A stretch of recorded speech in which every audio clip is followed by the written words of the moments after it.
ये कहानी एक किसान की। एक किसान को हर साल खेती में बड़ी घाटा होती थी। वजह यह था कि उसके खेत में सिंचाई की व्यवस्था ही नहीं थी। अगर बारिश होती थी तो खेती ठीक ठाक हो जाती थी, और अगर बारिश नहीं होती थी तो उस साल उसकी खेती ही नहीं हो पाती थी। इस वजह से वो किसान हमेशा टेंशन में रहता था, चिंते में रहता था। उस किसान के खेत के सामने एक जमींदार का कुआं था। वो किसान सोच रहा था कि अगर मैं जमींदार से किसी तरह ये कुआं खरीद लूं तो मेरी ये जो पानी की प्रॉब्लम है वो हमेशा के लिए खत्म हो जाएगी। और जब उसने जमींदार से कुएं के डील के बारे में बात की तो वो जमींदार कुएं को बेचने के लिए राजी हो गया। तो किसान ने जैसे तैसे पैसे जुटा के वो कुआं जमींदार से खरीद लिया।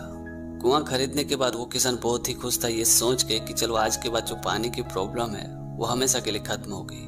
अब मैं बड़ी आराम से खेती करूंगा, मेरी सारी टेंशन, मेरी सारी चिंता अब खत्म हो गई। और अगली सुबह जब वो किसान कुएं में पानी निकालने के लिए गया तो वो जमींदार उस किसान को कुएं से पानी निकालने से सख्त मना कर दिया। किसान ने जब कारण पूछा तो उस जमींदार ने कहा कि तुमने हमसे कुआं खरीदा है, कुएं के पानी को नहीं, तो उस अनुसार इस कुएं के पानी में सिर्फ और सिर्फ मेरा हक है। इस बात को लेकर दोनों में थोड़ी थोड़ी नोक झोंक होगी, थोड़ा थोड़ा झगड़ा हो गया, और देखते ही देखते ये झगड़ा इतना बड़ा हो गया कि बात सीधे पंचायत तक पहुंच गई। अगली सुबह जब दोनों पंचायत में पहुंचे तो सरपंच ने जमींदार से पूछा कि तुमने इसे कुएं से पानी क्यों नहीं निकालने दिया है। तभी उस जमींदार ने सरपंच जी से कहा कि सरपंच जी, इसने हमसे कुआं खरीदा, कुएं के पानी को नहीं, तो उस अनुसार उस कुएं के पानी में सिर्फ और सिर्फ मेरा हक है। तो सरपंच जी ने कहा कि ठीक है, उस किसान ने तुमसे कुआं खरीदा है तो उस कुएं में सिर्फ और सिर्फ किसान का हक है, तो तुम्हारा भी कोई हक नहीं बनता है उसके कुएं में पानी रखने का। या तो तुम अपने पानी को उसके कुएं से निकाल लो, या उसके कुएं में पानी रखने का तुम हर दिन किराया देते रहना। ये बात सुनते जमींदार के पैरों तले जमीन खिसक गई। वो अपने ही द्वारा बिछाई गई जाल में पूरी तरह से फंस चुका था। तभी उसने घबराते हुए सरपंच जी से कहा कि सरपंच जी, मैं कुएं में पानी रखने का किराया तो नहीं दे सकता हूँ, एक काम करो, आज से एक कुआं भी इसका और कुएं का पानी भी इसका। और ये बोल के वो जमींदार सर झुकाते हुए वहां से चला गया। तो दोस्तों, छोटी सी कहानी में ये सिखाती है कि बेईमानी का जाल इतना भी मजबूत ना बनाओ कि अगर उसमें फंस जाओ तो निकल भी ना सको। ये कहानी एक बेवकूफ की। एक लड़के को कलेक्टर में सिलेक्शन होने के बाद उसे उसी के डिस्ट्रिक्ट में पोस्टिंग हुई, जिस वजह से उस कलेक्टर के पिताजी ने एक पूरे गांव में एक शानदार पार्टी थी। शाम के वक्त जब पार्टी शुरू हुई तो खूब सारे गेस्ट आए। उस कलेक्टर के अच्छे दोस्त भी आए, बुरे दोस्त भी आए। सबने खूब पार्टी एंजॉय की। और शाम को जब पार्टी खत्म हो गई तो उस कलेक्टर के पिताजी ने कलेक्टर से पूछा कि बेटा, जब तुम्हारे अच्छे दोस्त आए तो तुमने उन लोगों से अच्छे से बात भी नहीं की, ना टाइम स्पेंड किया, लेकिन तुम्हारे जो बुरे दोस्त आए, गंदे दोस्त आए, उन लोगों का तुमने खूब खातिरदारी किया, साथ में खाना खाया, टाइम स्पेंड किया, यहाँ तक कि जब उन लोग घर जा रहे थे तो तुम दरवाजे तक भी छोड़ने गया। ऐसा क्यों किया तूने? मुझे कुछ समझ में नहीं आया।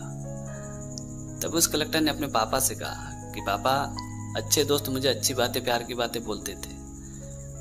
प्यार की बातों से दिल को सुकून जरूर मिलता है, पर कामयाबी नहीं मिलती है। वो जो मेरे बुरे दोस्त मुझे गालियां देते थे, ताना मारते थे, गंदी बातें कहते थे, इन बातों से मुझे बहुत ही बुरा लगता था।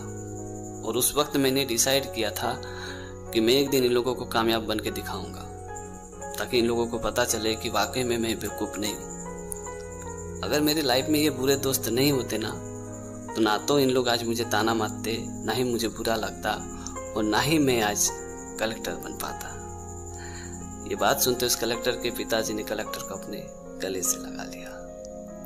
तो दोस्तों, छोटी सी कहानी में ये सिखाती है कि किसी के ताने को सुन के खुद को नाकाम मत समझो, बल्कि खुद को इतना कामयाब बनाओ कि लोग तुम्हें ताना नहीं, तुम्हारे लिए ताली मारे। ये कहानी एक किसान की। एक किसान मक्के का खेती करता था। उसे हर साल सबसे अच्छी मक्का उगाने वाले किसान का पुरस्कार मिलना था। एक अखबार का रिपोर्टर उनका इंटरव्यू लेने आया और उसने किसान से सबसे बेहतरीन मक्का उगाने का राज पूछा। कई बातों के साथ किसान ने उसे ये भी बताया कि जिन बीजों से वो अच्छा मक्का उगाता है उन्हें वो अपने आस पड़ोस के किसानों को भी बांटता है। ये बात रिपोर्टर को कुछ अजीब लगी। उसने आश्चर्य होकर किसान से पूछा कि आपके अच्छे बीज के कारण ही तो आपकी फसल अच्छी हो पाती है, फिर आप उन्हीं बीजों को दूसरे लोगों में बांट देते हो, ये कैसी अक्लमंदी है? लगता है आपको खेती करने का सबसे अच्छा तरीका नहीं पता है। तभी किसान ने कहा कि हवा पकी हुई मक्कों के परागकणों को दूर दूर के खेतों में ले जाती है। यदि मेरे पड़ोस के किसान घटिया मक्का उगाते हैं और उनके परागकण उड़ के हमारे खेत में आते हैं तो हमारे भी फसल में बुरी असर होगी। और हमारे आस पड़ोस के खेतों में अगर अच्छी फसल होती है और उनके परागकण अगर हमारे खेत में आके पड़ती है तो उनका असर बुरा नहीं होगा।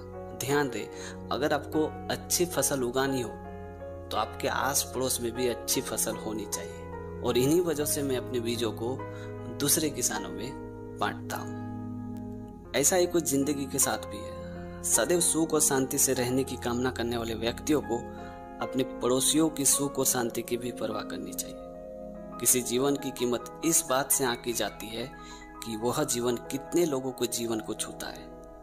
यदि आप खुश रहना चाहते हो तो सब और खुशियां बिखेरे, क्योंकि सबकी खुशियों पर ही आपकी खुशी निर्भर करती है।